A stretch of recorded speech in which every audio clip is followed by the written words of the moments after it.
আশুলিয়ায় ওয়ারেন্টভুক্ত এক আসামিকে ধরতে গিয়ে হামলার শিকার হয়েছে আশুলিয়া থানা পুলিশ। এতে রবিউল নামে পুলিশের এক উপপরিদর্শক সহ 4 জন আহত হয়েছে। এ ঘটনায় জড়িত থাকার অভিযোগে 15 জনকে আটক করা হয়েছে।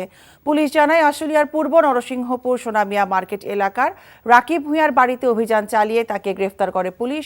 এ সময় রাকিব চিৎকার করলে তার স্বজনরা পুলিশের উপর হামলা চালিয়ে তাকে ছিনিয়ে নেওয়ার চেষ্টা করে। হামলার খবর পেয়ে পুলিশের একাধিক টিম ঘটনাস্থলে গিয়ে এসআই রবিউলকে উদ্ধার করে ঘটনাস্থল থেকে 15 জনকে আটক করেন। আটককৃতদের বিরুদ্ধে সরকারি কাজে বাধা এবং পুলিশের উপর হামলার অভিযোগে মামলা দায়ের করা হবে বলে জানায় পুলিশ।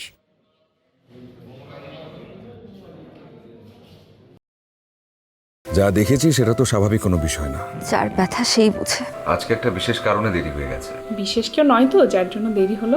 সেই মানুষটা সবসময় আমাকে বলতো সে আমাকে তার নিজের থেকেও বেশি ভালোবাসে। ভুলতে বলছি না আমি। তবে কি বলছেন? কি দেখে যে লোকটাকে ভালোবেসেছিলি?